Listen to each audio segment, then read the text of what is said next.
వారలారా, మీ అందరికీ కూడా ప్రభువైన యేసుక్రీస్తు వారి పేరున వందనాలండి. చిన్న ప్రార్థన చేసుకుందాము. మిక్కిలిగా ప్రేమించిన మా ప్రియ పరలోకపు తండ్రి, మీ ఘనమైన శ్రేష్టమైన నామమును బట్టి మీకు వందనములు, స్తోత్రములు నాయన. అయ్యా తండ్రి, సాయంకాల సమయం ముందు తండ్రి దేవా, శరీరం బలహీనతకు గురైనప్పటికీ తండ్రి, మేము తండ్రి అదేవి వారి వల్లే ఉండకుండా తండ్రి దేవా తండ్రి, ఆత్మ సిద్ధమే అన్నట్లుగా నా తండ్రి సిద్ధపడి ఉండగా తండ్రి దేవా, అయ్యా మీరే మాతో మాట్లాడమని అడుగుచున్నాం దేవా తండ్రి. మీ అమూల్యమైనటువంటి స్వరాన్ని వినిపింప చేయండి. మీరు మాట్లాడుతూనే మా హృదయాలు తెరవబడతాయి తండ్రి దేవా, మీరు మాట్లాడుతూనే మా జీవితాలు కట్టబడతాయి తండ్రి. కనుక తండ్రి దేవా, ఎవరికి ఏ వాక్కులైతే అవసరం ఆ వాక్కుల చేత మీరు నింపుతారని కోరుకుంటూ తండ్రి దేవా, నన్ను మరుగుపరచండి, మీ మాటలు వినిపింప చేయండి, మీ స్వరాన్ని వినిపింప చేస్తారని కోరుకుంటూ, ప్రతి ఒక్క విషయంలోనూ మీ సహాయం, మీ సహకారం మాకు అనుగ్రహిస్తారని కోరుకుంటూ, మీ కుమారుడు మా రక్షకుడు అయినటువంటి యేసుక్రీస్తు వారి అతి శ్రేష్టమైనటువంటి నామములో ప్రార్థన అడిగి వేడుకొనిచున్నాం పరమ తండ్రి, ఆమేన్. క్రీస్తునందు ప్రియమైన దేవుని వారలారా, మీ అందరికీ కూడా ప్రభువైన యేసుక్రీస్తు వారి పేరున వందనాలండి. ఒక చక్కటి సందర్భాన్ని గురించి ఈ రోజు మనం ఆలోచిద్దాము. ఈ లోకములో దేవుడు ఎన్నో సృష్టించాడండి. ఈ సర్వ సృష్టిని సృష్టించింది దేవుడే, సకల జీవరాశుల్ని సృష్టించింది దేవుడే. మనం ఎన్నోసార్లు మాట్లాడుకుంటూ ఉంటాం, ప్రతిదీ కూడా దేవుడు తన నోటి మాట ద్వారా కలిగించాడు. ప్రతిదీ కూడా జీవరాశులు కానివ్వండి, సృష్టి కానివ్వండి, ఆకాశ మండలం కానివ్వండి, సూర్యచంద్రులు కానివ్వండి, నక్షత్రములు కానివ్వండి, భూమి కానివ్వండి, మరి ఏదైనప్పటికీ కూడా దేవుడు నోటి మాట ద్వారా మాత్రమే ఆయన చెప్పారు. అయితే మానవుని దగ్గరికి వచ్చేసరికి మాత్రం దేవుడు తన చేతులతో నరుని చేసినట్లుగాను, సమస్తము చేసినటువంటి దేవుడు అన్నిటి మీద మానవునికి అధికారం ఇచ్చినట్లుగాను మనం చూస్తూ ఉంటాం. దేవుడు నరుని విషయంలో ఎంత అయితే ప్రేమించాడో అన్నది మనకు అక్కడ కనిపిస్తూ ఉంటది. ఎందుకంటే మనం ప్రేమించిన వారికి ఎంత బాగా మనం చూస్తూ ఉంటామో, దేవుడు కూడా ఈ సర్వ సృష్టిలో మానవునికి నోరిచ్చి మానవుని కొరకు ఈ సృష్టినంతా చేసి, నాయనా ఈ సృష్టి అంతా నువ్వు ఏలు అని మానవునికి అప్పగించి, అన్నిటి మీద నీకు అధికారాన్ని ఇస్తున్నాను, అన్నీ నీకు లోబడతాయి అని చెప్పి మనకు అన్నీ కూడా మనకి వడ్డించిన విస్తరి వలె మనకు చేసి మన కాళ్ళ దగ్గర పెట్టి దేవుడు ఎంతగా మనకి ఆయుష్ కాలాన్ని ఇచ్చి, ఆరోగ్యాన్ని ఇచ్చి, ఆహారాన్ని ఇచ్చి పోషిస్తున్నాడు అంటే దేవుడు మనల్ని ఎంత ప్రేమిస్తున్నాడో మనకి అర్థమవుతుంది.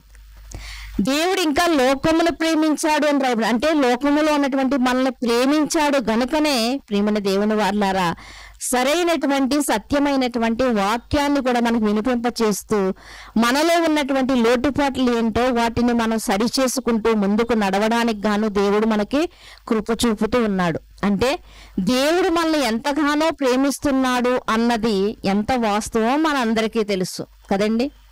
అయితే అలా ప్రేమించినటువంటి దేవుడు ఒకవేళ మనందరికీ శత్రువు అయితే ఎలా ఉంటది? ప్రేమించినటువంటి తల్లిదండ్రులే పిల్లలకి శత్రువులవుతే, ప్రేమించినటువంటి పిల్లలే తల్లిదండ్రులు శత్రువులైతే ఎలా ఉంటుందో, దేవుడు కూడా మనకి ఒకవేళ శత్రువు అయితే, ఎంతగా ప్రేమించినటువంటి దేవుడు ఒకవేళ శత్రువు అవుతే, మీరు అనుకోవచ్చు దేవుడు మనకెందుకు శత్రువు అవుతాడండి, ఆయన ప్రేమమయుడండి, ఆయన కరుణామయుడు, మనకు శత్రువు అవ్వడండి ఎన్నటికీ కూడా అని మీరు ఒకవేళ అనుకోవచ్చు. కానీ బైబిల్ గ్రంథంలో మనం చూడగలిగితే ప్రియమైన దేవుని వారలారా, ఒకసారి న్యాయాధిపతుల గ్రంథము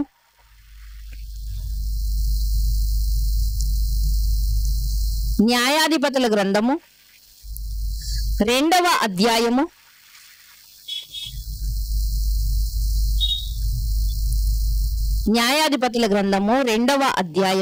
15వ వచనములో ఉన్నటువంటి మాటను మీరు చూడగలిగితే, యెహోవా వారితో చెప్పినట్లు, యెహోవా వారితో ప్రమాణము చేసినట్లు వారు పోయిన ప్రతి స్థలమును వారికి బాధ కలుగజేయుటకు యెహోవా వారికి శత్రువాయను గనుక వారికి మిక్కిలి ఇబ్బంది కలిగను. ఎవరికి శత్రువయ్యాడంట? దేవుడు ఇశ్రాయేలుకి శత్రువయ్యాడంట. ఇశ్రాయేలు ఎవరు అంటే దేవుడు ప్రేమించినటువంటి జనాంగం. ఈ ప్రేమించిన జనాంగం కొరకు ఎంతో మంది రాజుల పైన వీరికి విజయాన్ని ఇచ్చి ఐగుప్తు దేశంలో బానిసత్వంలో ఉన్నటువంటి వారిని గ్రద్ద రెక్కల మీద తీసుకుని వచ్చినట్లుగా తీసుకువచ్చి, మార్గంలో వారికి ఆహారం లేకపోతే ఆహారాన్ని ఇచ్చి, మార్గంలో వారికి దాహము కలిగితే వారికి బండలో నుంచి నీరిప్పించి, ఇన్ని సదుపాయాలు చేసినటువంటి దేవుడు ఎందుకు వారి విషయంలో శత్రువయ్యాడు అంటే, దేవునికి కోపం ఎందుకు వచ్చింది? మరో భాషలో మనం అర్థం చేసుకోవాలంటే దేవునికి ఎందుకు కోపం వచ్చిందంటే వారు ఏదో దేవుణ్ణి విసిగించే ఉండాలి. ఎందుకు విసిగించి ఉన్నారు, ఎలా దేవునికి కోపాన్ని రప్పించారు అని మనం చూడగలిగితే, అదే 10వ వచనంలో చూడగలిగితే పై మాటలో, ఆ తరము వారందరూ తమ పితరుల యొద్దకు చేర్చబడి వారి తరువాత యెహోవానైనను ఆయన ఇశ్రాయేలు కొరకు చేసిన కార్యములనైనను ఎరుగని తరం ఒకటి పుట్టగా. ఒక్కసారి ఆగండి. ఇక్కడ మనం చూడగలిగితే ఆ తరము వారందరూ అంటే పితరులైనటువంటి వారందరూ కూడా చనిపోయారంటండి. పితరులైనటువంటి వారు చనిపోయిన తర్వాత ఉన్నటువంటి వారి పిల్లల యొక్క తరమును దేవుడు చూసినప్పుడంట వారికి ఏమి ఆలోచన లేదు అంటే, యెహోవానైనను యెహోవా చేసిన కార్యములనైనను కూడా వారికంట ఎరుగని వారిగా వారు తయారవరంట. అంటే వారికి తెలియదంట, వారి పిల్లలకి తెలియదంట. ఈరోజు మనం ఉన్నామంటే మనం మన పిల్లలకి ఏమని నేర్పిస్తూ ఉంటే, ఈ సూర్యచంద్రుల్ని దేవుడు చేశాడు మన కొరకు, ఈ భూమిని దేవుడు చేశాడు, ఈ జీవితాన్ని దేవుడు మనకి ఇచ్చాడు దేవుని వల్ల ఇలా చెబుతుంటే వారికి ఏం తెలుస్తుంది అంటే దేవుని యొక్క ఉనికి ఏంటో తెలుస్తుంది. అవునా, దేవుడు చేస్తాడా వీటిని, దేవుణ్ణి ఏదడిగినా దేవుడు ఇస్తాడా, ఇలా వారికి తెలుస్తూ ఉంటుందండి. అయితే దేవుని చేత ఇన్ని ఆశ్చర్య కార్యాలు చేయించుకున్నప్పటికీ, దేవుని చేత ఇంత మెప్పును పొందినప్పటికీ, దేవుని చేత ఎంత ప్రేమ కలిగిన జనాంగంగా పిలువబడినప్పటికీ కూడా ఇశ్రాయేలు యొక్క పితరులంట తర్వాత తరం వారికంట యెహోవాను గూర్చి పరిచయం చేయలేకపోయారంట. ఏమంటే మరిచిపోయేటంత విషయాలండి అవి. అంటే నిజంగా మరిచిపోకూడని విషయాలు, సంగతులు జరిగాయండి. ఏమంటే ఎర్ర సముద్రం పాయలవడం అంటే మర్చిపోయే విషయం. అది యోర్దాను నది రాశిగా నిలబడిందంటే అది మర్చిపోయే విషయమా? దేవదూతలు తినే ఆహారం వారు తిన్నారు అంటే అది మర్చిపోయే విషయమా? ఐగుప్తు దేశమంతా కూడా మిడతలతోనూ కప్పలతోనూ పేలుతోనూ రక్తముతోనూ నిండిపోయి ఉన్నప్పుడు గోషేను దేశం మాత్రం అంట ఎలా ఉందంటండి, ఎటువంటి ఇబ్బంది లేకుండా ఉందంట. ఎందుకు అంటే ఆ గోషేను దేశంలో ఎవరు నివసిస్తున్నారు? ఇశ్రాయేలు నివసిస్తున్నారు. అంటే ఐగుప్తు దేశంలో ప్రజలు ఎంత ఇబ్బందులు పడినప్పటికీ కూడా తన జనాంగమైనటువంటి ఇశ్రాయేలుకి ఎటువంటి ఇబ్బంది కలగకుండా, బాధ కలగకుండా దేవుడు అంత చక్కగా చూసుకుంటే మరి వారు ఏం చేశారంటే అండి, వారి తరము తర్వాత తరం వారికి వాటిని పరిచయం చేయకుండానే వారు చనిపోయారంట. అక్కడికి దేవుడు కోరుకున్నది ఏంటి అంటే ప్రతిదీ కూడా నిండి ఆ మందసములో చూడగలిగితే ఒక పాత్ర ఉంటుందంట, ఆ పాత్రలో మన్నా ఉంటుందంట. ఎందుకు దేవుడు పెట్టమన్నాడు ఆ మన్నాని అంటే, ఇదిగో ఆ మందసం దగ్గరకు వచ్చినప్పుడు, లేకపోతే ఆ ప్రత్యక్ష గుడారంలో దాన్ని చూసినప్పుడు, మీ పిల్లలు అడిగినప్పుడు ఏంటి నాన్న, ఏంటమ్మా, అక్కడ ఉన్నటువంటి ఆ పాత్ర ఏంటి, అందులో ఏముంటది అని అడిగినప్పుడు పిల్లలకి ఏం చెప్పాలి అంటే అందులో మన్నా ఉంటది. ఒకప్పుడు మేము ఐగుప్తు దేశం నుండి వస్తున్నప్పుడు మాకు ఆహారం లేనప్పుడు దేవుడు మాకు దేవదూతలు తినే ఆహారాన్ని పెట్టాడు. యోర్దాను నదిని రాశిగా నిలబెట్టినప్పుడు అక్కడ దేవుడు జ్ఞాపకార్థంగా 12 రాళ్లను ఏరుకుని రమ్మన్నాడు. అది కూడా ప్రత్యక్ష గుడారంలో పెట్టమన్నాడు. ఎందుకు అంటే ఈ జనులు ఎలాంటి వారు అంటే కృతజ్ఞత లేనివారు.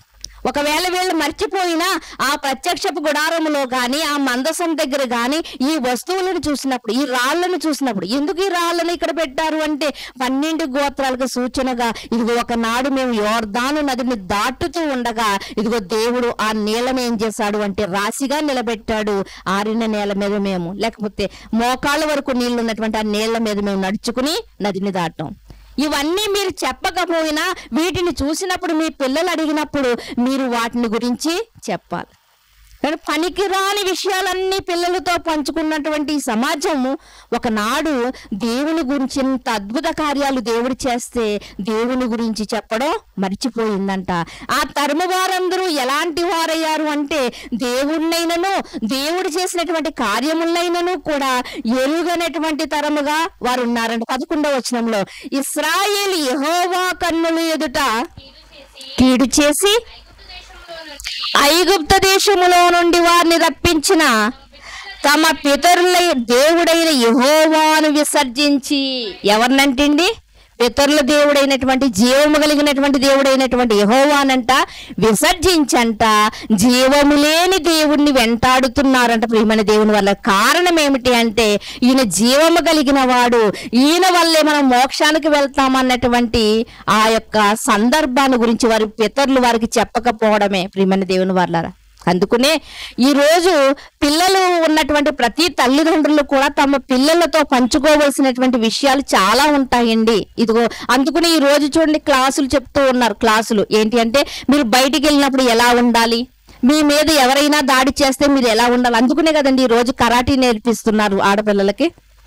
చైనా దేశంలో చూడగలిగితే ఎక్కడ పిల్లలకి ఏదో మా తల్లిదండ్రులు చదివించేస్తున్నారు కనుక మేము చదివేస్తున్నాం, ఉద్యోగాలు సంపాదించేసుకుంటున్నాం అన్నటువంటి ఆలోచనల కన్నా ఇదిగో మేము ఇలా చదువుతున్నామంటే వెనక మా తల్లిదండ్రుల కష్టం ఉందని వారు తెలుసుకోవాలని ఈ యొక్క మరి కొద్ది సంవత్సరాలుగా చైనా దేశంలో ఏం చేస్తున్నారంటే వారి యొక్క స్కూల్లో వారి యొక్క తరగతి గదుల్లో వారి తల్లిదండ్రులు ఎంత కష్టపడుతున్నారో అవన్నీ వీడియో చేసి వాళ్ళకి చూపిస్తున్నారు. ఎందుకంటే తల్లిదండ్రులు ఎంత కష్టపడుతున్నారో తెలియాలి వారికి.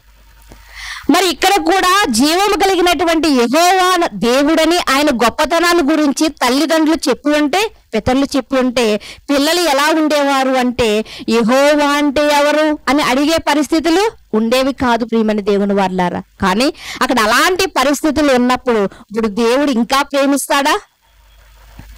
ఐగుప్తు దేశం నుండి తీసుకువచ్చినప్పుడు ఇశ్రాయేలు మీద ఎంత ప్రేమ ఉందో అంత ప్రేమ ఇప్పుడు చూపగలడా? చూపలేడు ప్రియమైన దేవుని వాళ్ళారా. అందుకునే ఈ మాటల 15వ వచనంలో ఏమని రాయబడిందంటే యెహోవా వారికి శత్రువయ్యాడంటే దేవుని ఎప్పుడు కూడా మనకి స్నేహితుడిగానో లేకపోతే తండ్రిగానో లేకపోతే మన యొక్క హృదయం నింపుకునేటువంటి దైవంగానో మనం ఆరాధించాలి. కానీ దేవుణ్ణి ఎప్పుడు కూడా మనం శత్రువ స్థానంలోనికి తీసుకుని రాకూడదు. ఆ మనుషులతో మనం తగాదా పెట్టుకుంటే ఒకవేళ రేపటి దినమందు కలుస్తామేమో, కానీ దేవునితోనే తగాదా పెట్టుకుంటే దేవునికే కోపాన్ని రప్పిస్తే మనల్ని ఎవరైనా సమాధాన పరిచేవారు ఎవరైనా ఉన్నారా? మనిషికి కోపం వస్తే ఎవరైనా సమాధాన పరుస్తారంట. ఇంకా ఆలోచిస్తే వాక్యమే సమాధాన పరచొచ్చు కదండి. నీ సహోదరుని ప్రేమించాలి అన్న మాట గుర్తుకు రాగానే సమాధాన పడవచ్చేమో, కానీ దేవునితోనే వైరం పెట్టుకుంటే దేవునితోనే మనం తర్కం పెట్టుకుంటే మనం సమాధాన పరిచేది మరి ఏదైనా ఉందా అంటే లేదు ప్రియమైన దేవుని వాళ్ళారా. అంటే ఇశ్రాయేలు మనం చూడగలిగితే ఇశ్రాయేలు ఎలా ఉన్నారు అంటే తమ పిల్లల కంట జీవము కలిగినటువంటి దేవుని గురించి వారు చెప్పలేకపోయారంట. అందుకునేవారు దేవుని ఎరుగని తరంగా వారు మారిపోయారంట. దేవుడెవరు అన్నటువంటి ఆలోచనలోనికి వాళ్ళు వెళ్ళిపోయారని ప్రియమైన దేవుని వాళ్ళారా. మరి ఆ కాలంలో నాటి కాలంలో అలా ఉంటే నేటి కాలంలో మనము దేవుని ఎలా శత్రువుగా మలుచుకుంటున్నాం, దేవునికి ఎలాంటి కోపాన్ని మనం రప్పిస్తున్నాం, ఏ విషయముల ద్వారా మనం కోపాన్ని రప్పిస్తున్నాం ప్రియమైన దేవుని వాళ్ళారా. మనం ఆలోచన చేద్దామండి. ఒకసారి మరి ప్రభువారి యొక్క సహోదరుడు రాసినటువంటి యాకోబు పత్రిక 4వ అధ్యాయము. ఈ రోజు మనం దేవునికి ఎలా కోపాన్ని పుట్టిస్తున్నాము అన్న దాని గురించి యాకోబు గారు చాలా చక్కగా చెబుతూ యాకోబు పత్రిక 4వ అధ్యాయము 4వ వచనాన్ని మీరు చూడగలిగితే వ్యభిచారులారా ఈ లోక స్నేహము దేవునితో వైరమని మీరు ఎరుగరా? కాబట్టి ఎవడు ఈ లోకముతో స్నేహము చేయగోరనో వాడు దేవునికి శత్రువగును. ఆ రోజు దేవుని గూర్చి మర్చిపోయారు గనక దేవుని ప్రకటించలేదు కాబట్టి శత్రువులయ్యారు. దేవుని శత్రువుగా మలుచుకున్నారు. ఈ రోజు నేటి కాలంలో మనము దేవుణ్ణి ఎలా దేవునికి శత్రువులుగా మారుతున్నాము, దేవునికి కోపాన్ని రప్పిస్తున్నాము అంటే ఈ లోక స్నేహాన్ని చేస్తున్నామంట. ఈ లోక స్నేహాన్ని మనము చేస్తున్నాంట. వ్యభిచారులారా, ఈ లోక స్నేహము దేవునితో వైరమని మీరు ఎరుగరా? కాబట్టి ఎవడు ఈ లోకముతో స్నేహము చేయగోరునో వాడు దేవునికి శత్రు. లోకముతో స్నేహం చేస్తే ఏమంటున్నాడండి? దేవునికి శత్రువు అంట. అసలు లోకం అంటే ఏంటి?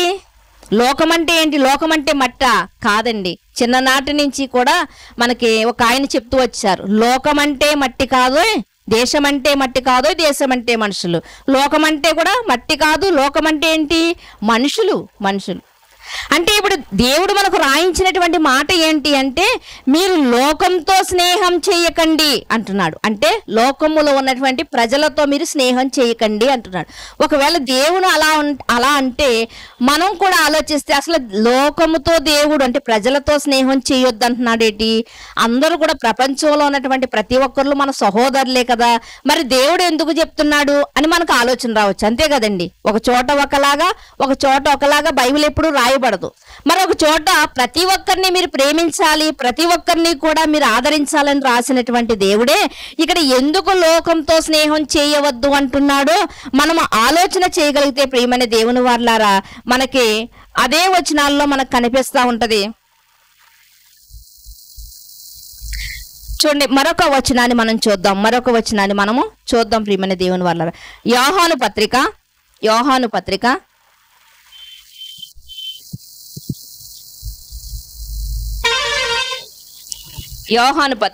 మొదటి పత్రిక 2వ అధ్యాయము 15వ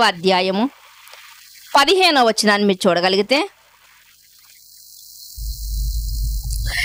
ఈ లోకమునైనను లోకములో ఉన్న వాటినైనను ప్రేమింపకుడి, ఎవడైనను లోకమును ప్రేమించిన ఎడల తండ్రి ప్రేమ వానిలో ఉండదు. ఏమని చెప్తున్నాడండి ఇక్కడ? ఎవడైనను లోకమును ప్రేమించిన ఎడల తండ్రి ప్రేమ వానిలో ఉండదు. అంటే ఒక్కరినే మనం ప్రేమించాలండి. దేవుడు ఇలాంటి మాటే మరొకటి మనకు రాయిస్తూ ఉంటాడు. మీరు సిరినైనను ఎవరిని ప్రేమించలేమండి, దేవుణ్ణైనను ప్రేమించలేము, లోకమునైనను దేవుణ్ణైనను ఏదో ఒక దానినే లోకంలో ఎంజాయ్ చేస్తాను, లోకంలోనే నేను ఉంటాను, లోకమే మనకు బాగుంది అంటే దేవుళ్ళో నడవలేం. అసలు లోకాన్ని ఎందుకు ద్వేషించమంటున్నాడు? లోకంతో ఎందుకు స్నేహం వద్దంటున్నాడు? లోకములో ఉన్నటువంటి వారిని ఎందుకు ప్రేమించొద్దు అంటున్నాడు అంటే లోకములో ఉన్నటువంటి వారు అందరినీ కూడా ఆయన ప్రేమించొద్దని అనట్లేదు ప్రియమైన దేవుని వారలారా. మరి ఏం చెప్తున్నారు మనం చూడగలిగితే ఆయన అంటున్నటువంటి మాట, లోకములో ఏముంది అంటే లోకములో దుష్టుడు ఉన్నాడు. మరి ముఖ్యంగా దుష్టుడు అందరిలోనూ ఉన్నాడా అంటే ఎవరైతే వాడిని ఆహ్వానిస్తారో వారిలో దుష్టుడు ఉంటూ ఉంటాడు. ముఖ్యంగా లోకంలో ఏముంది అంటే శరీరాశ, నేత్రాశ, జీవపుడంబం. ఈ మూడు కూడా చాలా ప్రమాదకరమైన. అందుకనే దేవుడు మనకి ఏం చెప్తున్నాడంటే లోకములో ఉన్నది ఏంటంటే అండి శరీరాశ, నేత్రాశ, జీవపుడం. ఈ చాలా చిన్న పదాలు కదా అనుకుంటాం, కానీ ఈ చిన్న పదాలే మనల్ని ఏం చేస్తున్నాయి అంటే మనల్ని పాపములోనికి నెట్టివేస్తూ ఉన్నాయి. అందుకనే లోకంతో స్నేహం, దేవునితో వైరం. లోకంతో ఒకవేళ నువ్వు స్నేహం చేయాలనుకుంటున్నావా, నువ్వు ఎవరితో తగాదా పడుతున్నావు అంటే, ఎవరితో వైరం తెచ్చుకుంటున్నావు అంటే దేవునితో వైరం తెచ్చుకుంటున్నావు. అందుకనే కదా ఇశ్రాయేలుకు దేవుడు చెప్పినటువంటి మాట ఏంటంటే, మీరు మార్గం గుండా వెళ్తున్నప్పుడు మీ కన్నులు నాపైనే చూడాలి, కానీ మీరు మార్గంలో వెళుతున్నప్పుడు ఆ రాజ్యాన్ని చూచి ఈ రాజ్యాన్ని చూచి మీరు ఎక్కడ ఆగిపోకండి అని చెప్పాడు. అదే మనం ఈరోజు మన యొక్క జీవితాలను మనం చూసుకుంటే, మనం ఈ యొక్క లోకములో మనం 60 సంవత్సరాలు 70 సంవత్సరాలు దేవుడు ఇచ్చినటువంటి ఆయుష్ కాలం ఉందో చూసారా, ఈ ఆయుష్ కాలంలో దేవుడు మనకి ఇచ్చినటువంటి బాధ్యతలు నిర్వర్తిస్తూ దేవుడు మనకి ఇచ్చినటువంటి ఆధ్యాత్మిక జీవితంలో మనకు ముందుకు సాగిపోతూ సాతానుడు ఎన్ని వలలు వేసినా, ఎన్ని గాలాలు వేసినా, ఎన్ని ఆకర్షితమైనటువంటి వాటిని చూపించినా కూడా మనం వాటి జోలికి వెళ్లకుండా మనం ప్రభు మార్గంలో నడుచుకుని వెళ్ళిపోవాలి. ఎందుకంటే లోకంలో ఏముందంట? నేత్రాశ ఉందంట, శరీరాశ ఉందంట, జీవపు డంబం ఉందంట ప్రియమైన దేవుని వారలారా. అందుకనే మనకి దేవుడు ఏమని చెప్తూ ఉంటాడంటే, లోకము నేను ఎంతో ప్రేమించాను కాబట్టి నా ప్రియమైనటువంటి కుమారుని లోకం కోసం నేను బలిచ్చేశాను. ఎంతమంది దీన్ని తీసుకుంటున్నారు?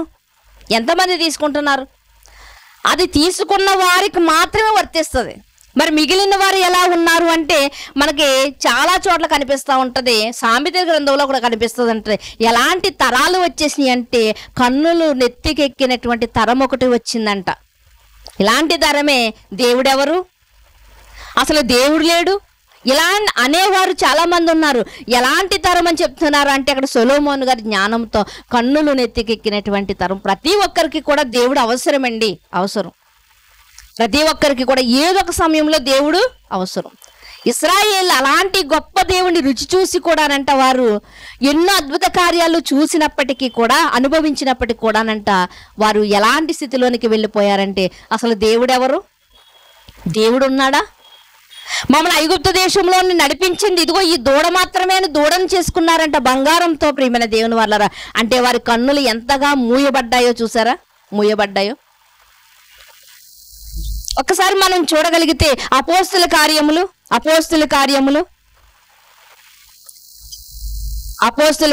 2వ అధ్యాయము 40వ వచనాన్ని మీరు చూడగలిగితే, ఇంకను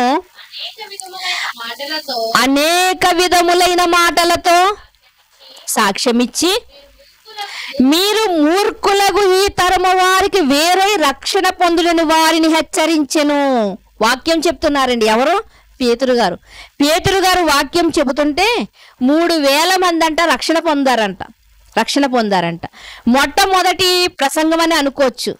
యేసుక్రీస్తు వారు ఆరోహణం అయిపోయిన తర్వాత ఇక్కడ మనం చూడగలిగితే మొట్టమొదటి ప్రసంగం అనుకోవచ్చు. 3000 మంది రక్షణలోనికి వచ్చారంట. నిజమైనటువంటి ప్రభువు క్రీస్తే అని వారి నోటితో ఒప్పుకున్నారంట. వారు ఇంకా ఏమంటున్నారు అంటే, మేమేం చెయ్యాలి? రక్షణ పొందాం కదా, మేమేం చెయ్యాలన్నప్పుడు అక్కడ శిష్యులు చెప్తున్నటువంటి మాట ఏం చెప్తున్నారంటే, అనేక మాటలు, ప్రభువు మాటలను, దేవుని గూర్చినటువంటి మాటలు వారికి బోధించంట. వారు ఇంకా అనేక విధములైన మాటలతో వారికి సాక్ష్యమిచ్చి అంటే ప్రభువు ఉన్నప్పుడు ఏదైతే కళ్ళతో చూసారో వారు, ఏదైతే చేతులతో తడిమారైన పాదాలని, ఇవన్నీ కూడా వారు సాక్షార్థంగా క్రీస్తుని గురించి వారు చూచినవి, వారు కన్నవి, వారు విన్నవి వారికి చెప్పంట. వారు ఇంకా ఏమని హెచ్చరిస్తున్నారంటే వారికి ఆ 40వ వచనంలో మీరు చూడగలిగితే ఏమంటున్నారంటే, మీరు మూర్ఖులకు ఈ తరము వారికి వేరే రక్షణ పొంది. ఏంటి? మీరు రక్షణ పొందారా? మీరు అయితే మీరు అవ్వారు అంటే ప్రత్యేకింపబడ్డారు. మీరు దేనికి? లోకంలో నుండి ప్రత్యేకింపబడ్డారు.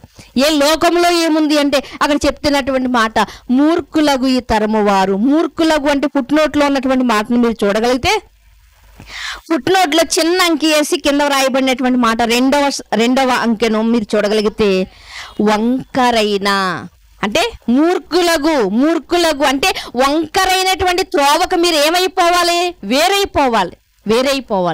వెళ్ళిపోతున్నటువంటి మార్గంలో మీరు నా ఎదుటివాడు ఎలా నడుస్తున్నాడు, నేను అలా వెళ్ళిపోతాను అంటే వాడు ఎలాంటి వంకర త్రోవలో వెళ్తాడు? వంకరైనటువంటి త్రోవ అంటే దేనికి అది ఒక మాదిరికరంగా ఉందో మీరు ఆలోచిస్తే, వంకరగా నడిచేది ఏంటండి? పాము. ప్రియమైన దేవుని వారలారా, వంకరగా ఏది నడుస్తుంది? పాము నడుస్తుందండి. పాము దేనికి సూచనగా ఉంది? సాతాను, అపవాదికి సూచనగా ఉంది. ప్రియమైన దేవుని వారలారా, కనుక అలాంటి మూర్ఖులకు, వంకర బుద్ధి కలిగిన వారు, సాతాను యొక్క అనుచరులుగా ఉన్నటువంటి అలాంటి వారికి మీరు వేరే బ్రతకండి. అంటే లోకంలోంచి బయటకు వచ్చేయండి అనట్లేదు, అలానే ఊరు నుంచి మీరు బయటకు వచ్చేయండి అనట్లేదు. అక్కడే ఉంటూ ఎవరైనా సొదొమ గొమొర్రాల పట్టణంలో లోతు గారు అక్కడే ఉన్నారు. లోతు గారు ఆ గ్రామం అంతా చెడిపోయి ఉంది. అయినప్పటికీ కూడా ఈయనంట మరి చాలా నిజాయితీగా బ్రతుకుతున్నవాడుగా, ఇంకా ప్రజలందరి కోసం, ఆ ఊరు వారందరి కోసం ఎంతగానో వేదన చెందుతున్నట్లుగా మనకు కనిపిస్తుంది. అంటే సొదొమ గొమొర్రా అంతా ఒక పక్కన ఉంది జంట నగరాలు, ఈయన మాత్రం ఒక పక్కన మనకే కనిపిస్తా ఉన్నారు. అలాగే మన జీవితాల్లో కూడా మనకు ఆజ్ఞాపిస్తున్నటువంటి దేవుని మాట ఏంటి అంటే, మీరు రక్షణ పొందారా? అయితే మూర్ఖమైనటువంటి తరానికి, అపవాది సంబంధులకు, మూర్ఖులకు, వంకర త్రోవ కలిగిన వారికి మీరు ఏమివ్వాలంటే మీరు ప్రక్కకి ప్రత్యేకింపబడాలి. అంతకుముందు మనము కూడా ఆ త్రోవలోనే ఉండుండొచ్చు, కానీ ఇప్పుడు మనం ఒకే త్రోవలోనికి వచ్చాం. అది ఏంటి అంటే, ఇదిగో క్రీస్తు వారు చెప్పారు ఏంటి, నేనే మార్గము, నేనే సత్యము, నేనే జీవము. ఆ మార్గం గుండా మనం ఇప్పుడు ప్రయాణం చేస్తున్నాం. కాబట్టి అటువైపు కానీ ఇటువైపు కానీ మనము చూడకూడదు. మనం ప్రత్యేకింపబడినటువంటి వారుగా ఇక్కడ బైబిల్ గ్రంథం మనకు నేర్పిస్తూ ఉంది ప్రియమైన దేవుని వారలారా. అలాంటి మంచి త్రోవలో మనము నడుస్తూ మనకి ఇవ్వబడినటువంటి ఆయుష్ కాలంలో ఆ గమ్యస్థానానికి మనం అందరము చేరే వారముగా ఉండాలి. అప్పుడు దేవుడు నిన్నటి దినమందు మాటలు మనం కొన్ని మాటలు విన్నాం కదా, దేవుడు చెప్పింది చేస్తేనే దేవుడు ఉన్న లోకానికి వెళ్తాం. దేవుడు చెప్పంది చేస్తే మన సొంత ఆలోచన. కాబట్టి దేవుడు చెప్పన్నది, మనకిష్టమైనది, మన ఆలోచనలకు వచ్చింది మనం చేస్తే దేవుని ముందది పనికి రాదు ప్రియమైన దేవుని వారలారా. ఒక స్కూల్కి వెళ్తున్నటువంటి పిల్లలు మొదలుకొని పెద్ద పెద్ద జాబులు చేస్తున్నటువంటి వారి వరకు మనం ఆలోచిస్తే అక్కడ ఏ యూనిఫామ్ అయితే వేసుకోమన్నారో అది మాత్రమే వేసుకోవాలండి. అంతేగాని నాకు ఉన్నాయి కాబట్టి వస్త్రాలు, నేను ఆ వస్త్రాలు వేసుకుంటాను, నేను ఈ వస్త్రాలు వేసుకుని వస్తానండి అంటే కుదరదంటారు, బయటికి వెళ్ళిపోండి అంటారు. కనుక ఇక్కడ కూడా మనము దేవుడు చెప్పిన ప్రకారంగా వెళ్తేనే బాగుంటుంది. కానీ వంకర టింకర త్రోవల్లో మన ప్రయాణాన్ని సాగిస్తే మనం పరలోకానికి చేరం ప్రియమైన దేవుని వారలారా. మరొక మాటను మీరు చూడగలిగితే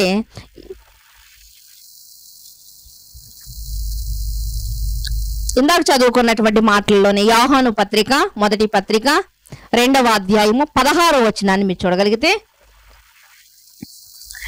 లోకములో ఉన్నదంతయు అనగా శరీరాశ, నేత్రాశ, జీవపడం. ఎందుకు ఇలా కొంచెం ప్లేస్ ఇచ్చి మరి ఎందుకు దేవుడు ఇక్కడ రాయించాడు అంటే చాలా ఇంపార్టెంట్ అయి ఉండాలి. ఇది ఏమని చెప్తున్నాడండి, శరీరాశ, నేత్రాశ.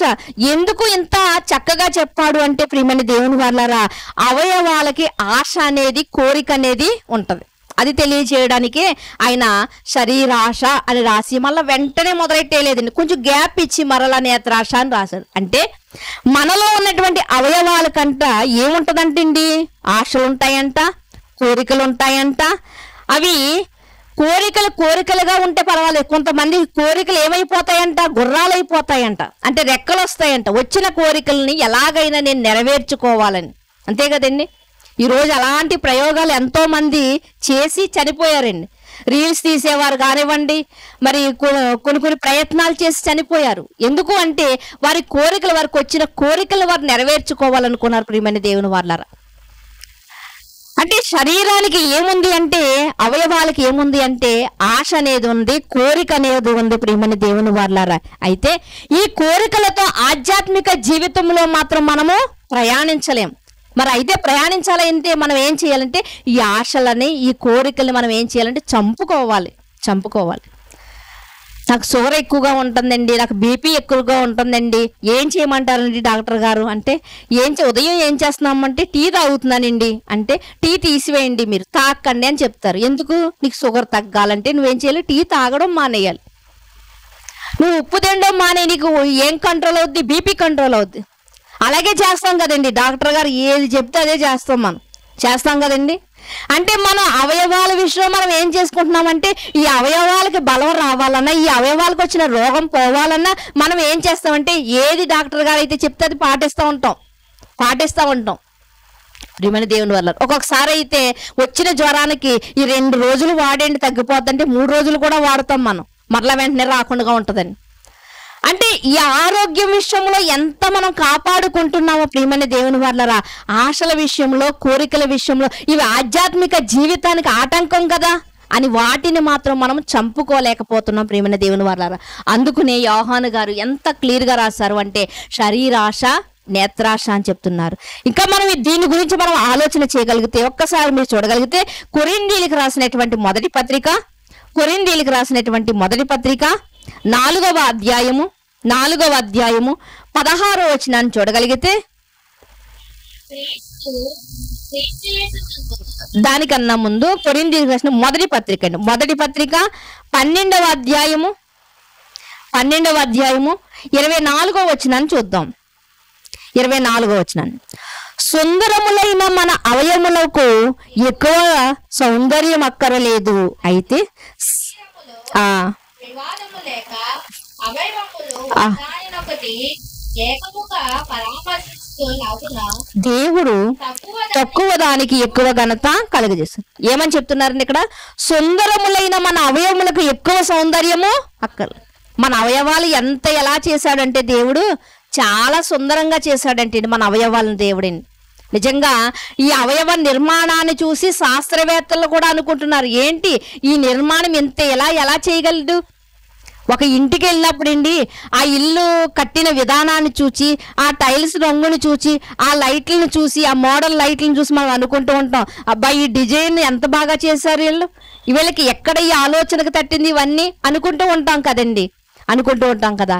ఇక్కడ మనం చూడగలిగితే శాస్త్రవేత్తలు కూడా ఈ మానవ ఆకారాన్ని చూసి అలాగే వాళ్ళు కూడా ఆశ్చర్యపోతున్నారు. నిజంగా ఇది దేవుని యొక్క సృష్టి, మానవుడైతే ఇటు రీతిగా చెయ్యలేడు అని అనుకుంటూ ఉన్నారు. అయితే దేవుడు చెప్తున్నాడు, నీ యొక్క అవయవములు ఎలాంటివి అంటే సుందరమై ఉన్నాయి కాబట్టి ఎక్కువ సౌందర్యం వాటికి అక్కర్లేదు.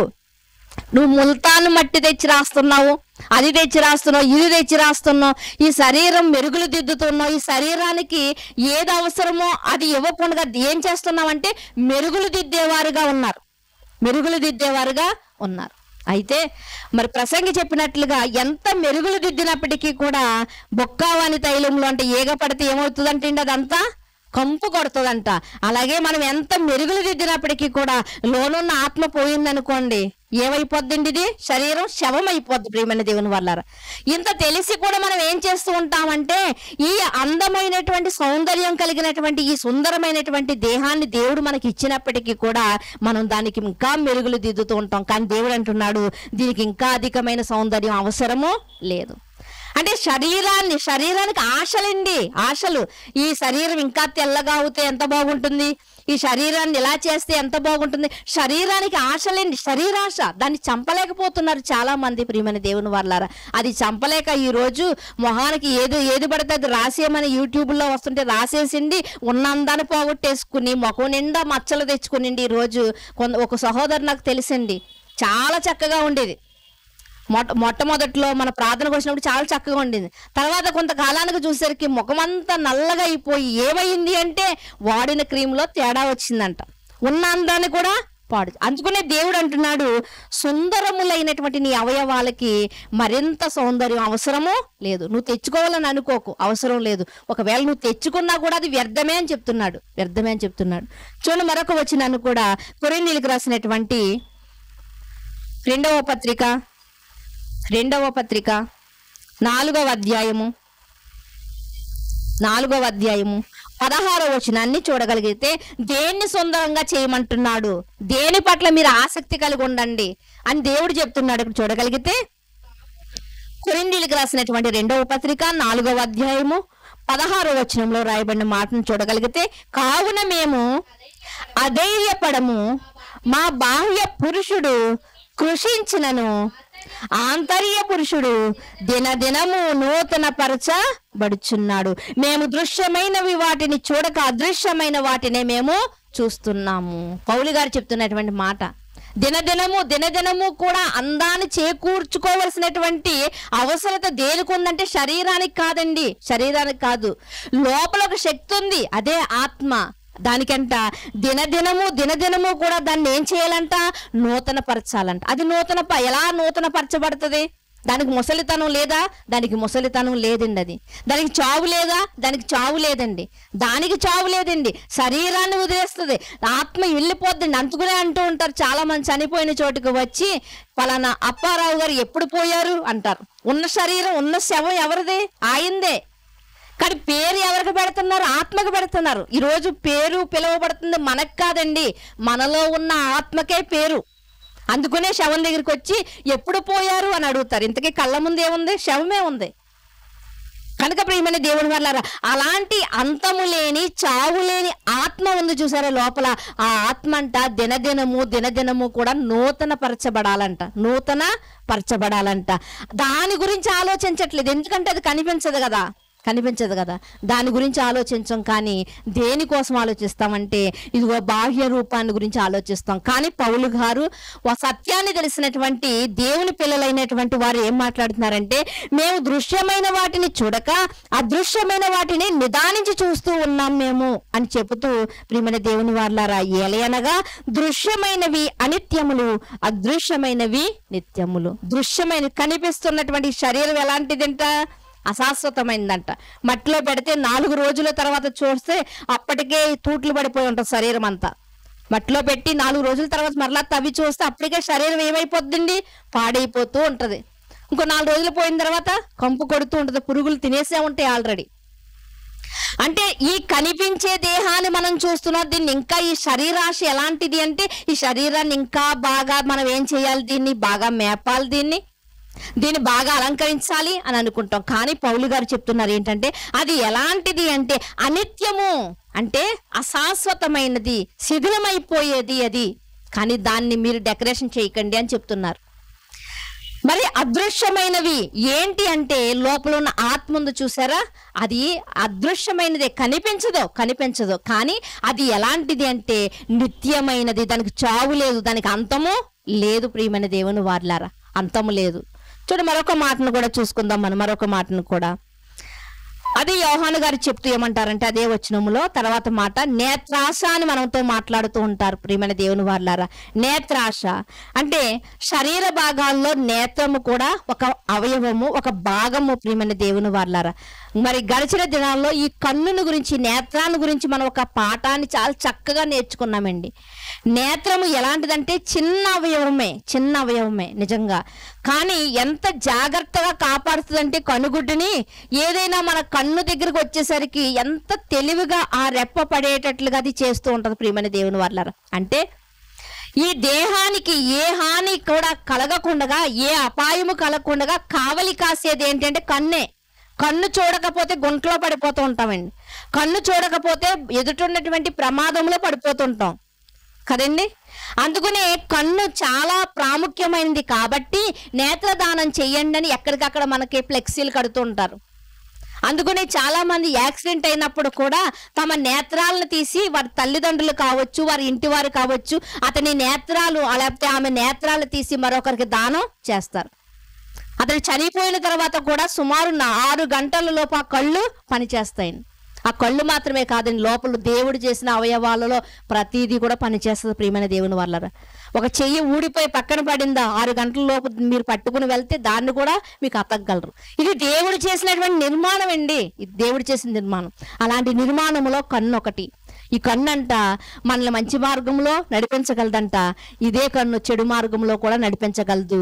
అలా కన్ను ద్వారానే చూసి నేత్రాస కలిగిన వాడుగా దావీదు గారు పాపంలో పడిపోయినట్లుగా మనకు తెలుసు. అందుకనే కొంతమంది భక్తులు ఏమనుకున్నారంటే, ఈ కన్నుకి ఒక నిర్ణయాన్ని తీసుకున్నారు. యోబు గ్రంథము 31వ అధ్యాయము, యోబు గ్రంథము 31వ అధ్యాయము 1వ వచనాన్ని మీరు చూడగలిగితే, నేను నా కన్నులతో నిబంధన చేసుకుంటేనే కన్యకను నేను ఎలాగ చూచెదను? నేను నా కన్నులకు నిబంధన చేసుకున్నాను. యోహాను గారు చెప్తున్నారు, శరీరాశ అన్నారు, తర్వాత నేత్రాశ కలిపి అయితే రాయలేదు. అంటే ప్రతి మాట కూడా చాలా బలమైన మాటగా, మన అందరికి ఉపయోగమైన మాటగా కనిపిస్తుంది. యోబు గారు కూడా కన్ను విషయంలో ఏమంటున్నారంటే, నేను నా కన్నులకు నిబంధన చేసుకున్నాను, కన్యకను నేను ఎలా చూసేదను? అంటే చూపు ద్వారా చాలా మంది ఈరోజు కన్ను చూసింది కాబట్టి దావీదు గారు పాపం చేయడానికి ఆస్కారం ఉంది అక్కడ, అంతే కదండి. చూడకపోతే అందుకని ఇలాంటి సందర్భాన్నే మనసులో పెట్టుకుని యేసు ప్రభు వారు అంటారు, ఇదిగో గుడ్డివాడే మేలు అంటాడు. గుడ్డివాడు కళ్ళు లేవు కాబట్టి ఇదిగో ఫలానా లేకపోతే పరాయి స్త్రీని కానీ, ఇదిగో కన్యకను కానీ వేరే ఉద్దేశంతో కానీ మామూలుగా కానీ చూడలేడు కాబట్టి, ఇదిగో కళ్ళున్న మీకంటే కళ్ళు లేనటువంటి గుడ్డివాడే బెస్ట్ అని చెప్తున్నాడు. కనుక ప్రియమైన దేవుని వారలారా, ఈరోజు మనం కళ్ళు ఉండి కూడా మన కళ్ళును మనం తిప్పుకోలేక, దీన్ని ఒక నిబంధన చేసుకోలేక ఏం చేస్తున్నామంటే, కన్ను ఆశించిన కాడికల్లా వెళ్ళిపోతున్నాం. హవ్వమ్మంట కాయని చూడగానేనంటే ఏమనిపించిందంట? కన్నులకు ఇంపుగా అనిపించిందంట, చూడడానికి రమ్యముగా కనిపించిందంట. కళ్ళు లేకపోతే ఆ రోజు హవ్వంకి ఒకవేళ కళ్ళు లేకపోతే ఆ కాయ అందం కనిపించేదా, తినేదా? అంటే మన కన్ను దేన్నైతే చూస్తుందో దాన్ని మనం ఏమనుకుంటున్నామంటే దాన్ని మనం తీసుకోవాలి, ఆస్వాదించాలి. తినేదైతే మనం తినాలి, కొనేదైతే కొనుక్కోవాలి, ధరించేదైతే ధరించుకోవాలని కొనుక్కుటకు కారణం ఏమిటి అంటే కన్ను. అందుకునే యోబు గారంట ఈ కన్నుకు ఒక నిబంధన చేసుకున్నారంట. కన్నుకు నిబంధన చేసుకుని కన్యకును నేను ఎలా చూసేదను అంటే పాపపు ఆలోచనతో నేను చూడను. ప్రియమైన దేవుని వారలారా, ఈ రోజు అలాంటి నిబంధన లేదు కాబట్టి ఈ రోజు అనేక మంది కళ్ళు చెదిరిపోయి ఉన్నాయి కాబట్టి కూతుర, భార్య, తల్ల, పిల్ల ఇలాంటి భేదాలేమీ లేకుండా అత్యాచారాలు చేస్తున్నారంటే కారణం ఏంటండి? వారి కన్ను చెడిపోయింది కనుక ప్రియమైన దేవుని వారలారా. కనుక అలాంటి కన్ను విషయంలో యోబు గారు నిబంధన చేసుకున్నట్లుగా ప్రియమైన దేవుని వారలారా మనం ఈ రోజు నిబంధన చేసుకోగలుగుతున్నామా? లోకంలో ఉన్నవి ఎన్ని కనిపించినా కానీ వాటి జోలికి నేను వెళ్ళకుండగా తండ్రి ఇదిగో ఆధ్యాత్మిక జీవితంలో నీ వాక్యం విషయంలో, ప్రార్థన విషయంలో, మరి సువార్త పనుల్లో మాత్రమే నా కళ్ళను ఉపయోగించి నేను ముందుకు నడుస్తాను అన్నటువంటి నిబంధన మనం చేసుకోగలుగుతున్నామా ఈరోజు? చూడండి ప్రియమైన దేవుని వాళ్ళ మరొక మాటను కూడా మీరు చూడగలిగితే రోమీలకు రాసినటువంటి పత్రిక, రోమా సంఘానికి పౌలు గారు రాస్తూ చాలా చక్కటి విషయాలనైనా ఇక్కడ మాట్లాడుతూ ఉంటారు. రోమా సంఘానికి చెప్తూ రోమీలకు రాసినటువంటి పత్రిక 6వ అధ్యాయము 13వ వచనంలో ఉన్నటువంటి మాటను మీరు చూడగలిగితే రోమీలకు రాసినటువంటి పత్రిక 6వ అధ్యాయము 13వ వచనాన్ని చూద్దామండి. మరియు పైనుంచి చదువుదాం 12 నుంచి. కాబట్టి శరీర దురాశలకు లోబడినట్లుగా చావులకు లోనైన మీ శరీరమందు పాపము ఏలనీయకుడి, మరియు మీ అవయవములను దుర్నీతికి సాధనములుగా పాపమునకు అప్పగింపకుడి. అయితే మృతుల్లో నుండి సజీవులనుకుని మిమ్మును మీరే దేవునికి అప్పగించుకోండి. మృతుల్లో నుండి సజీవులు, మీరు చచ్చిన శవాల్లా ఉంటే ప్రభు అయినటువంటి యేసుక్రీస్తు వారి ఈ లోకానికి వచ్చి తన రక్తాన్ని చిందించి మనల్ని బ్రతికించుకున్నాడండి, మనల్ని విలువ పెట్టి కొనుక్కున్నాడు. అంతకుముందు మనం ఎవరము? మృతులమంట. అంతకుముందు మనం ఎవరము? వంకర మార్గంలో వెళ్తున్నటువంటి మూర్ఖపు తరం వారమంట. కానీ ప్రభు మనల్ని విడిచిపెట్టలేదండి. దేవుడు మనల్ని ప్రేమించాడు కాబట్టి తన ప్రియ కుమారుని పంపించి మనల్ని విలువ పెట్టి కొన్నాడు. ఆయన రక్తానికి విలువ కట్టలేమండి మనం.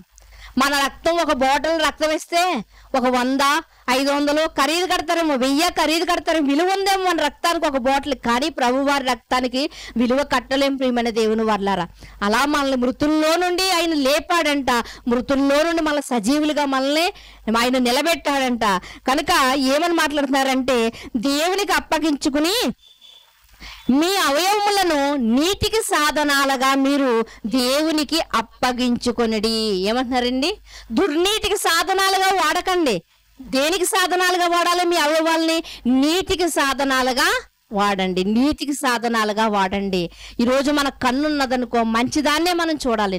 మన నోరు ఉందనుకోండి దేవుడు చెప్పినట్లుగా ఆశీర్వాద వచనములు మాత్రం మన నోటి వెంట రావాలి, శాపవచనములు మన నోటి వెంట రాకూడదు. అంటే మన అవయవాలన్నీ కూడా ఎలా ఉండాలి అంటే నీతికి సాధనాలుగా మనము ఉపయోగించాలి. ఎందుకంటే దేవుడు అందుకునే మనల్ని చేశాడు, దేవుడు మనల్ని అందుకునే చేశాడు. నీతికి సాధనాలుగా మన అవయవాలు ఉండాలని ఇంత చక్కగా డిజైన్ చేశాడండి, ఇంత చక్కగా డిజైన్ చేశాడు ప్రియమైన దేవుని వర్లారా. అది ఎరుగక ఈ రోజు చాలా మంది తమ అవయవాల్ని పాడు చేసుకుంటూ తమ అవయవాల్ని దుర్నీతికి సాధనాలుగా ఉపయోగిస్తూ ప్రియమైన దేవుని వర్లారా ఇదిగో నేను ఎలా ఉన్నా పర్వాలేదులే అనుకున్నటువంటి ధీమా కలిగిన వారుగా ఈరోజు చాలా మంది జనాంగం తయారయ్యారు. ఆ రోజు ఎలా అయితే జీవము గల దేవుని ఎరుగని తరం ఒకటి బయలుదేరిందో, కన్నులు నెత్తికెక్కినటువంటి తరం ఎలా అయితే బయలుదేరిందో ఈ రోజు కూడా ఇదిగో మేము వెళ్తాము, సంఘానికి వస్తాము అంతే, అంతవరకునే మేమేం చెయ్యక్కలొద్దు అంటున్నారు. కానీ మనం ఇదే రోమాపత్రిక 12వ అధ్యాయంలో చూడగలిగితే సజీవ యాగంగా, రోమాపత్రిక 12వ అధ్యాయం 4వ వచనంలో ఉంటుంది, సజీవ యాగంగా మీ యొక్క దేహాన్ని అంట దేవుని పనిలో మీరు వాడాలి. మేమెలా వాడగలదండి మేము అని ఒకవేళ అనుకుంటే నడవలేనటువంటి స్థితిలో ఉన్నవారు కూడా ఎలా వాడాలి అంటే ఇదిగో అనేకుల కొరకు ప్రార్థించే నోటిని వారు వాడొచ్చు. ప్రియమైన దేవుని వల్లారా, మేము అది కూడా ప్రార్థన చేయలేమండి అంటే మీకు ఇచ్చినటువంటి చెవి, వినగల చెవి దేవుడిచ్చాడు. దాని ద్వారా కూడా మీరు మీ అవయవాన్ని దేవుని సన్నిధిలో వాడొచ్చు. నడవగలిగిన వారైతే సువార్తలో నడవచ్చు. చేయూత ఇచ్చేవారైతే తమ చేతితో సహాయం పూర్వకంగా లేకపోతే ఎక్కడికి వెళ్ళినప్పటికీ సువార్త పనిలో వాడబడేవారుగా ఉండొచ్చు. ప్రియమైన దేవుని వారులారా, మంచి ఆలోచనలు చెప్పేవారుగా ఇలా ఇన్ని విధాలుగా మనం దేవుని సన్నిధిలో మనం వాడబడచ్చు. అందుకనే రోమాపత్రిక 12వ అధ్యాయంలో సజీవ యాగంగా మీ దేహములు దేవునికి సమర్పించుకోండి. అందులో కన్నును కేటాయించకండి చెడుని చూడడానికి. చెడును మాత్రమే కాదండి, సీరియల్ చూడడానికి కూడా. ఈరోజు క్రైస్తవులే ఎక్కువ సీరియల్ చూస్తున్నారంటండి.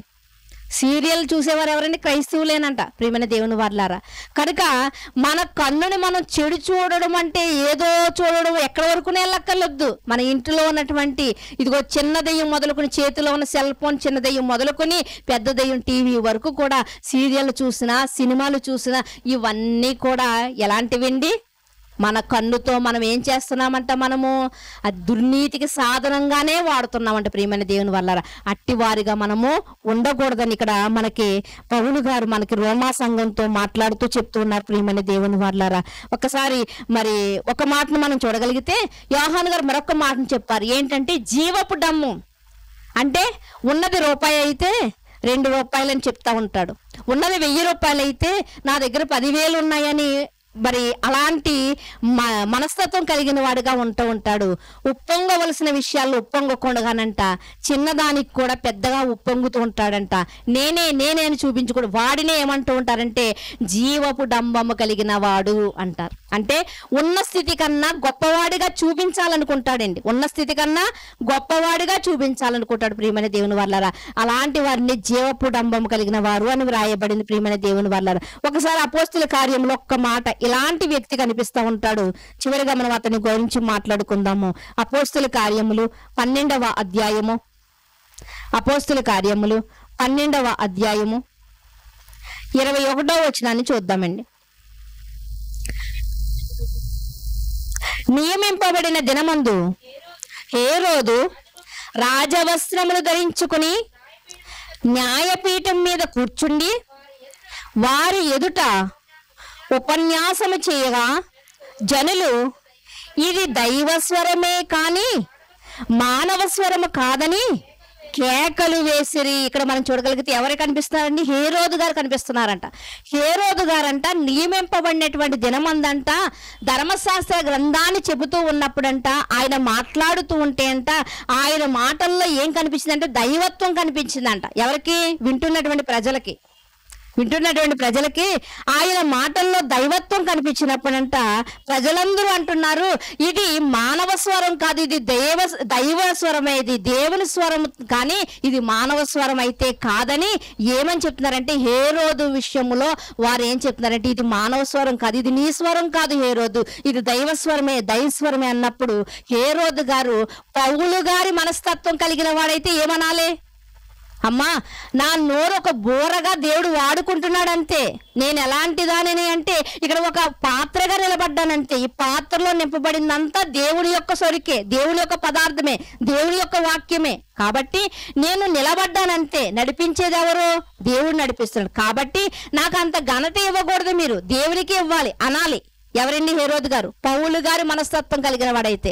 ఎందుకంటే పౌలు గారు అలాగే అన్నారు. ఒకరోజు ఆయన ప్రసంగిస్తూ ఉన్నప్పుడంట అనేక మంది అంట వచ్చంట లేదు ఇది మీ స్వరము కాదు, ఇది దైవ స్వరమే, కాబట్టి మీకు ఈ పేర్లు పెడుతున్నామని వారి యొక్క దేవతల పేర్లు వారికి పెట్టంట, వారిని సన్మానించంట, వారిని ఊరేగించడానికి ప్రయత్నించారంట. అప్పుడు పౌలు గారు ఏం చేస్తున్నారు అంటే బట్టలు చించేసుకున్నారంట. అంటే బట్టలు చించుకుంటే వాళ్ళు ఊరేగించరు అని బట్టలు చించుకుని, అమ్మా మేము ఎలాంటి వారము అంటే మేము ఒక పనికిరాని పాత్రలము, మేము ఎలాంటి వారమో తెలుసా, నిష్ప్రయోజనమైన దాసులు, కానీ ప్రభు నిలబెట్టుకుని మమ్మల్ని వాడుకుంటున్నాడు కనుక ఈ ఘనతంతా ఈ మహిమంతా ప్రభుకే చెందును అని చెప్పారు. కానీ హేరోదు అలా చెప్తున్నాడు అక్కడ? చెప్పలేదు. కాబట్టి తర్వాత మాటను మనం చూడగలిగి పైనుంచి చూద్దామండి. నియమింపబడిన దినమందు హేరోదు రాజవస్త్రము ధరించుకుని న్యాయపీఠం మీద కూర్చుండి వారి ఎదుట ఉపన్యాసము చేయుచుండగా జనులు ఇది దైవస్వరమే కాని మానవ స్వరము కాదని కేకలు వేసిరి. అతడు దేవుణ్ణి మహిమపరచనందున వెంటనే ప్రభుదూత అతని మొత్తం. ఇక్కడ మనం చూడగలిగితే ప్రజలేదో అంటున్నారండి, కానీ ఇతనికి తెలియాలి కదా, నాకు ఈ టాలెంట్ ఇచ్చింది, తలాంత్ ఇచ్చింది దేవుడే, కాబట్టి దేవుని మహిమపరచండి అనాలి. ఈరోజు చాలా సంఘాల్లోనండి విశ్వాసులకు తెలియకపోవచ్చు, కానీ వాక్యాన్ని బోధిస్తున్నటువంటి సేవకులకు తెలుసు కదా. మీరు ఇదిగో మట్లాదివారం మీరు చీరల మీద నడండి అంటే నేను నడవకూడదమ్మా, నేను అది ప్రభువు వారికి మాత్రమే చెందింది, నేను నడవకూడదని చెప్పాలి దైవదాసులు. కానీ చెప్తున్నారా? ఆ ఘనతను ఎవరు తీసుకుంటున్నారు? వీళ్ళే తీసుకుంటున్నారు. అలా ఎన్నో విషయాల్లో వారు ఏం చేస్తున్నారంటే దేవునికి చెందవలసినటువంటి మహిమనంట దొంగిలిస్తున్నారంట. ఒక్క మాట అన్నందుకే మోషే గారంటే ఎక్కడికి వెళ్ళలేదంట? కానాను వెళ్ళలేదు. నిజంగా మోషే గారిని చూస్తే మనకే జాలేస్తుంది. ఎక్కడి నుంచి తీసుకొచ్చాడండి? 120 సంవత్సరాలు ఎంత ప్రయాసపడ్డాడండి. అందులో మోషేని తిట్టుకునేవాడు ఒకడైతే మోషేని శపించేవాడు ఒకడండి. ఇన్ని అవమానాలన్నీ పొంది కూడా మరి ఎన్నో మార్లు దేవునికి కోపం వచ్చినా దేవుని శాంతపరిచి అయ్యా ప్రజలు మాత్రం శిక్షించకు, నన్ను శిక్షించకావలితే నా పేరు జీవగ్రంథంలో లేకుండా తుడిచేయి, కానీ ప్రజలు మాత్రం శిక్షించకని వాళ్ళ నేరాలు వాళ్ళ తప్పులు ఆయన మీద వేసుకుంటే చివరికి ఏమైందో తెలుసండి, ఆయన కానాను వెళ్ళలేదు. ఎందుకు వెళ్ళలేదంటే దేవునికి చెందవలసినటువంటి మహిమను ఆయన దొంగిలించాడు. ఎలా దొంగిలించాడు అంటే బండలోంచి నీళ్లు రావాలంటే వెళ్ళి బండతో మాట్లాడు నాయన అన్నప్పుడు బండను కొట్టాడండి. ఫోన్లో ఎందుకో కొట్టాడంటే ప్రజలందరూ ఇసుపెళ్తున్నారు కాబట్టి కొట్టాడు అనుకోవచ్చు. ఆ సమయంలో అతనికి ఒకవేళ మరి చాలా ఇసుగుదల చెంది కొట్టాడు అనుకోవచ్చు. కానీ తర్వాత ఏం జరిగిందంటే మీకు నీళ్ళు ఇప్పించాలా, మీ కొరకు మేము నీళ్ళు రప్పించాలా, మేము అంటే దేవుడు మీకోసం ఇప్పిస్తాడు అన్న మాట వదిలేసి ఏమనేసాడని పుసుక్కుని మేము ఇప్పించాలా. అందుకనే దేవునికి వెళ్ళవలసిన ఘనతను అతను తీసుకున్నాడు. కాబట్టి దేవుడు వెంటనే ఏమన్నాడు అంటే నువ్వు కానానికి వెళ్ళు. ఈ చిన్న తప్పే కదా మనం అనుకుంటామండి, చిన్న తప్పే అనుకుంటాం. కొంచెమే పులిసిన పిండి ఏమైపోతుంది? ముద్దంతా పులిగిపోతుంది. పులిసినది కొంచెమే, కానీ ఎక్కువ పదార్థాన్ని కూడా పులిగి పెట్టేస్తుంది.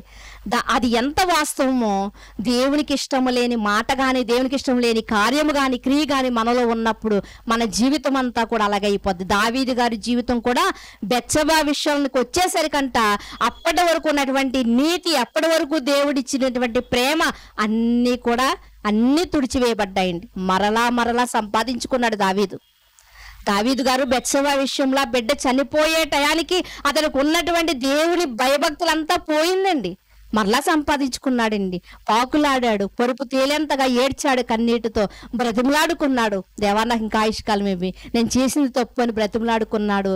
తర్వాత ఆయన నీతంతా మరలా ఎంచబడింది. తర్వాత దేవునికి ఇష్టడుగా మారాడు. ప్రియమైన దేవుని వల్లారా, ఇక్కడైతే మరి హేరోదు గారు అలా అంటలేదు, నన్ను గణపరచకండి, దేవుణ్ణే గణపరచండి, నేనే ఏమాత్రపు వాడిని, నేను వట్టివాడిని మట్టివాడిని కదా, నాకేంటి మీరు ఇంత ఘనత ఇస్తున్నారు, నాకు ఇవ్వకూడదు, మీకు తెలియలేదా, నాకు ఇవ్వకూడదని హేరోదు గారు చెప్పాలి. కానీ హేరోదు గారు చెప్పకుండా అక్కడ ఏం చేశారు అంటే అక్కడ రాయబడిన మాట, అతడు దేవుణ్ణి మహిమపరచనందున. అసలు అతని నోటి వెంట ఏమైనా అన్నాడండి? అనలేదు కాబట్టే తప్పు వచ్చింది అక్కడ.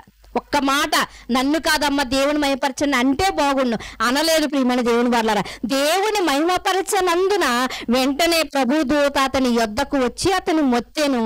గనుక ఏమైనా పక్షపాతం ఏదైనా వచ్చి మంచాన పడ్డాడా అంటే కాదండి. ఏమైందంటే వెంటనేనంట పురుగులు పడి ప్రాణం విడిచాడు. వెంటనే ఏ నోటుతో అయితే ఆ మాటలు చెప్పాడో అవి దేవునికి ఇష్టమైనవి కావు గనుక, దేవునికి మహిమ తెచ్చే మాటలు కాదు గనుకంట వెంటనే పురుగులు పడంట చనిపోయాడంట. మనం అనుకుంటాం ఇదేం అసలు దేవునికి న్యాయం ఉందా, చెప్పబడిన మాటలు దేవునికి మాటలే కదా చెప్పాడు అనుకుంటాం.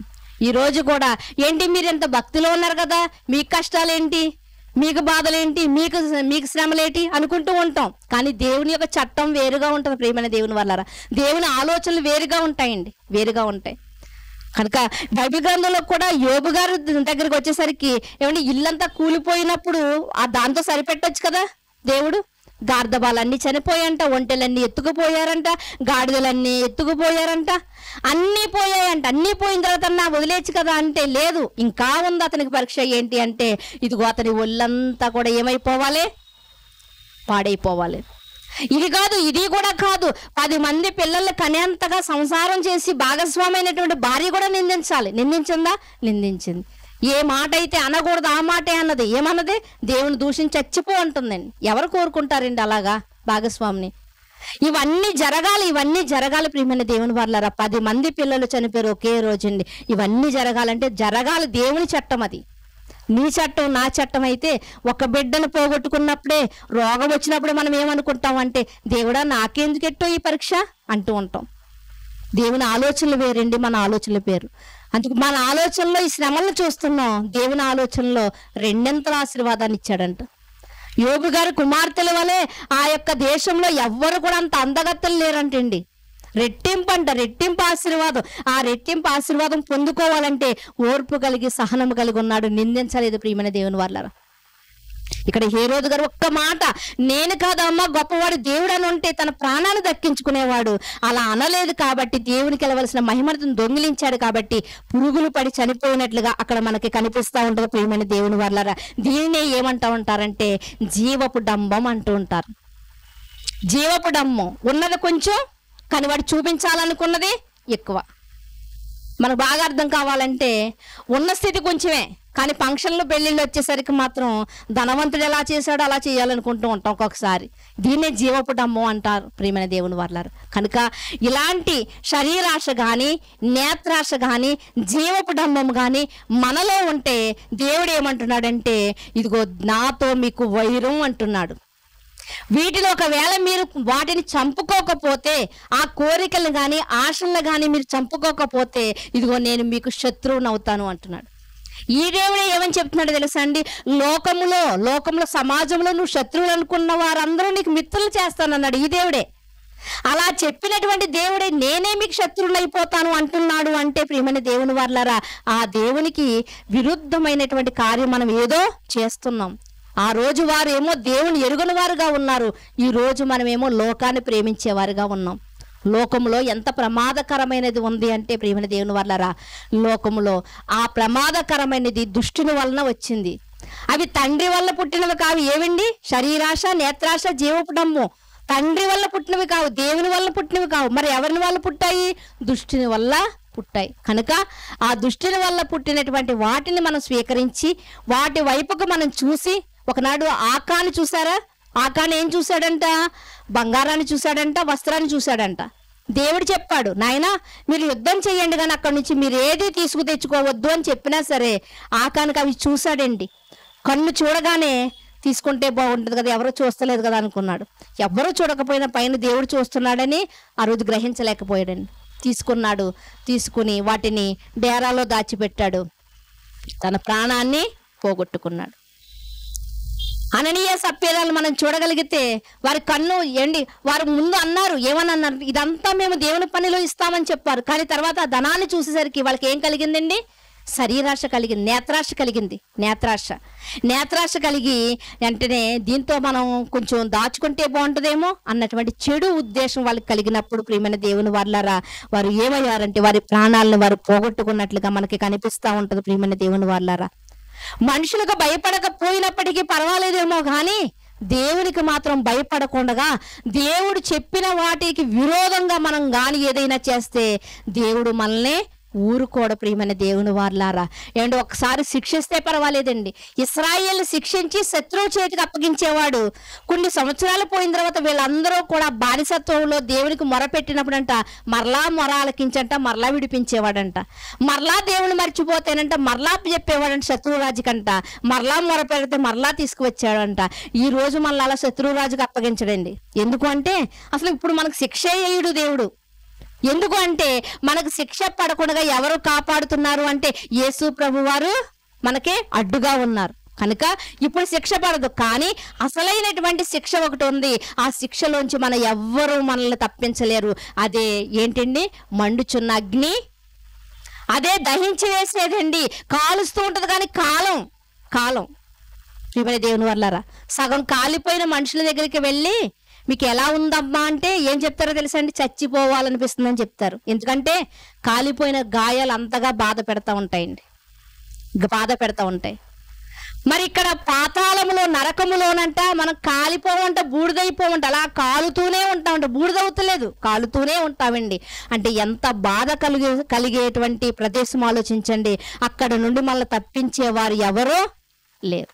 కనుక ఈ ఆయుష్ కాలం మనం ఉండగానే మనం దేవునికి దగ్గర అయ్యేవారుగా, దేవుడి చిత్తాన్ని నెరవేర్చేవారుగా ఉండాలి.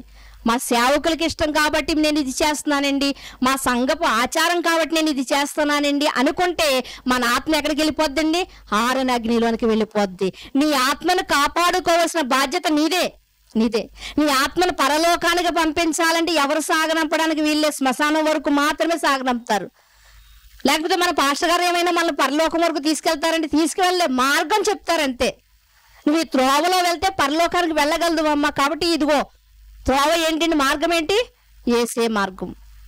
కనుక ఎవ్వరు మనల్ని తీసుకెళ్ళలేరు, ఆయన మాత్రం మనం తీసుకెళ్ళగలరు. ఆయన ఎలా తీసుకెళ్తారంటే ఆయన చిత్తము చొప్పున మనం ఉంటేనే ప్రియమైన దేవుని వాళ్ళరా. కనుక ఆయన ప్రేమలో మనం ఉండాలి, ఆయన చేత ప్రేమింపబడేవారుగా మనం ఉండాలి. కానీ ఆయన్ని మాత్రం శత్రువు చేసుకుంటే మనల్ని విడిపించేవాడు, మనల్ని రక్షించేవాడు మరొక్కడు ఎవరు కూడా లేరు. ఆయనకన్నా గొప్ప దేవుడు ఎక్కడైనా ఉన్నాడంటే ఎక్కడ లేరు. ఆయన మాత్రమే జీవము కలిగినటువంటి దేవుడని మనకే తెలుసు. కనుక అలాంటి జీవము కలిగిన దేవుణ్ణి మనం తెలుసుకుని కూడా మనం ఈరోజు ఇంకా మనము లోకం వైపుకి, ఇంకా మనము లోక ఆశల్లోనికి, ఇంకా మనం శరీరం మీద కోరికలతోనూ, ఇంకా మనం శరీర సౌందర్యాన్ని పెంచుకోవాలని ఇలాంటి చిన్ని ఆలోచనల చేత ఆధ్యాత్మిక జీవితాన్ని మనం ఏం చేసుకుంటున్నాము అంటే పాడు చేసుకుంటున్నాం. అటు రీతిగా మీరు ఉండకూడదని కోరుకుంటూ నా మాటలు ముగిస్తూ చిన్న ప్రార్థన చేసుకుందాం. మమ్మల్ని మిక్కిలిగా ప్రేమించిన మా ప్రియ పరలోకపు తండ్రి, మీ ఘనమైన శ్రేష్టమైన నామమును బట్టి మీకు వందనాలు, స్తోత్రాలు చెల్లించుకుంటున్నాము దేవా. మీరు మాకు తండ్రి ఆయుష్ కాలాన్ని ఇచ్చారు, చక్కటి సుందరములైనటువంటి అవయవాలను ఇచ్చారు, ఆరోగ్యాన్ని ఇచ్చారు, ఆహారాన్ని ఇచ్చారు. అన్నీ పెట్టుబడి పెట్టినప్పటికీ కూడా తండ్రి దేవా, మీ ప్రేమలో ఉండవలసినటువంటి మేము తండ్రి దేవా, మీ ప్రేమలో నుండి తండ్రి తొలగిపోయిన తండ్రి దుష్టుని యొక్క ప్రేమలోనికి, దుష్టుని యొక్క కబంధస్తాల కిందకి మేము వెళ్ళి అయ్యా లోకం వైపు చూస్తూ తండ్రి లోకంతో స్నేహాన్ని ఏర్పాటు చేసుకుంటూ దేవా మీకు దూరం అయ్యి తండ్రి దేవా మా జీవితాలు మేము పాడు చేసుకుంటున్నాం. లోకానికి మేము తండ్రి దేవా ప్రత్యేకింపబడిన వారమని మేము తండ్రి మరచిపోతూ ఉన్నాం. తండ్రి మరొకసారి మీరు గుర్తు చేశారు, అందుని బట్టి మీ కృతజ్ఞతాస్తుతులు చెల్లించుకుంటూ ఒకనాడు ఇశ్రాయేలు వలె ఒకవేళ ఉంటే తండ్రి అయ్యా మీరు ఒకనాడు కరుణించారు తండ్రి, కృప చూపారు తండ్రి, మరొక అవకాశాన్ని ఇచ్చారు తండ్రి. ఈరోజు మాకు జీవితకాలం అంతా అవకాశం ఇచ్చారు తండ్రి.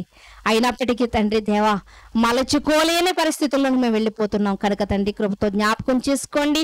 ఒకవేళ మాలో ఎవరికైనా తండ్రి లోకపు చేష్టలు, లోకపు ఆలోచనలు, లోకపు కోరికలు ఒకవేళ తండ్రి దేవా తండ్రి ఇదిగో లోకంతో స్నేహము ఉంటే తండ్రి వాటిని వదిలిపెట్టి తండ్రి దేవా తండ్రి అయ్యా నిజమైన స్నేహము, నిజమైన ప్రేమ మీలోనే ఉందని తెలుసుకుని మిమ్మల్ని మాత్రమే మేము వెంబడించడానికి సహాయం చేస్తారని తండ్రి అయ్యా మీ ప్రేమ ఎలాంటిదో మీ ప్రియ కుమారుడిని యేసుక్రీస్తు వారిని లోకానికి పంపించి మాకు రుచి చూపించారు తండ్రి.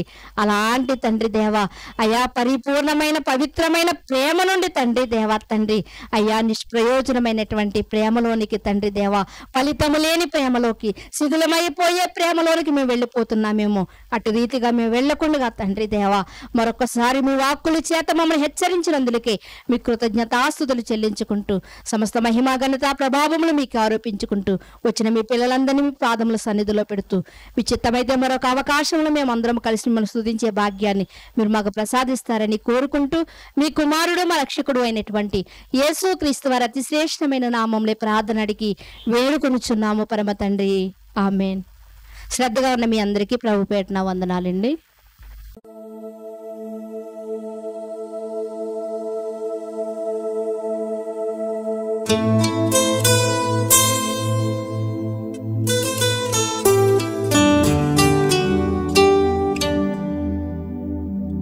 ఆ